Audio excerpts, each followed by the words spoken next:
General ட்ரேட்ன்னு ஒண்ணு இருந்தா தான், இது உலகத்திலேயே இந்தியால இருக்கிற மாரி ஜென்ரல் ட்ரேட்னா, இந்த நாங்க சொல்ற சிஸ்டம். டிஸ்ட்ரிபியூட்டர்லேருந்து கடைக்காரர்கள், கடைக்காரர்கள்லேருந்து வாடிக்கையாளர்கள்.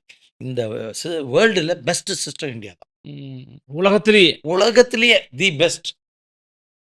ஹை பொட்டன்ஷியல் சிஸ்டம் இதுதான். ம்ஹ்ம். High consumption. அதனால உலகமே பாராட்டுற அருமையான ஒரு சிஸ்டம். பல நாடுகள் கத்துக்கொள்ற இந்த சிஸ்டம். ஓகே. என்னைக்கு வந்தான் இந்த ஜெப்டோ? 4 வருஷம் கூட ஆகல அவன் வந்து. கடந்த 2 வருஷமா தான் பலரை அழிக்கக்கூடிய சக்திய அவன் பெற்றுக்கான். பெற்றுக்கிறாரு. இன்னும் கூட தேசிய அளவுல பார்த்தீங்கன்னா, நடந்து ரூ. 100 வணிகம் தேசிய அளவுல நடக்குதுன்னா, இப்போ கூட இந்த நிறுவனங்கள் எல்லாம் எங்களை அழிக்க கொள்கையாக வைத்துக்கொண்டு, டிஸ்கவுண்ட் குடுத்து, வாடிக்கையாளர்களை மயக்கிக் கொண்டு, வேதனையை வணிக சமுதாயத்துக்கு உருவாக்கிக் கொண்டிருக்கிற நிறுவனங்கள், ரூ. 100 வணிகத்தில் ரூ. 15 தான் இதுவரைக்குமே எடுத்திருக்கான் அதிகபட்சம். ஓகே. இன்னமும் நம்மள வந்து ஆனால் என்னுடைய லாபத்த 100% தட்டிட்டான். ஏன்னா நான் என்னுடைய வாடிக்கையாளர்கள சமாளிக்க நஷ்டத்தில் விற்க வேண்டிய சூழலுக்கு தள்ளப்பட்டு விட்டேன். அதுதான் இங்க அரசாங்கத்துடைய கோளாறுன்னு சொல்றேன். அரசாங்கம் மட்டும் ட்ரையல் அண்ட் எரர்ல ஒழுங்கா எடுத்திருந்தால், இந்த நிலை எங்களுக்கு ஏற்பட்டிருக்காது. வந்திருக்காது. இவங்க எல்லாம் சேர்ந்து ஒரு 10,000 கோடி தான் இழந்தாங்கன்னா, மீதி 90,000 கோடியை இழந்தது இந்த சிறு, குறு வணிக சமுதாயம் தான். இழப்பு தான். அழிவு அப்பா! போட்டி வந்தாலே இழப்பு தான். Okay, okay. அழிவு போட்டிய அரசாங்கம் வளரவே விடக்கூடாது.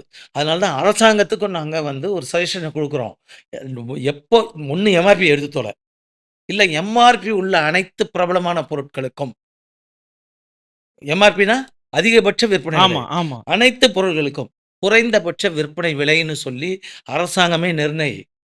ரூ. 100 பொருள ரூ. 90 குறைஞ்சு எவனும் விக்கக்கூடாது. அப்படின்னு நிர்ணயிச்சுட்டா, அவனும் வாழ்வான், நானும் வாழ்வேன். அத பண்ண மாட்டேங்குது அரசு. அத இன்னும் பண்ணிடுவாங்க. இன்னும் பண்ணல. ம், அந்த ம். போராட்டத்தையும் நடத்திக்கிட்டு இருக்கோம்.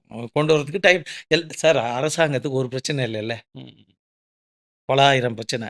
ஆனால் வணிக சமுதாயம் தான் இது பெரிய பிரச்சனை உங்களுக்கு. இந்தியாவுடைய பேக்போன். மிகப்பெரிய பேக்போன். ஏன்னா ஏற்கனவே நான் சொன்ன மாரி கிட்டத்தட்ட 75,00,00,000 ஜனத்தொகை மினிமம் இதுல இருக்கு. நேரடியாக இருக்கு. இது தொடர்றது ஃபுல் 146,00,00,000 ம். பொதுமக்களையும். அதனால அரசாங்கம் இந்த இப்போ வந்து இந்த vocal for local, local for local global. And local for குளோபல்னு கான்செப்ட்ட கொண்டு வராம இன்னொரு 1 வருஷம் தள்ளி போட்டிருந்தாங்கன்னா, மோடி அவர்களுடைய முன்னேற்றங்கள்ல வந்து 20 அடி சறுக்கல் போனால் 10 ஏற்பட்டிருக்கும். அடி சறுக்கியிருக்கும். 10 அடி சறுகியிருக்கும். பிரயோஜனம் இல்ல.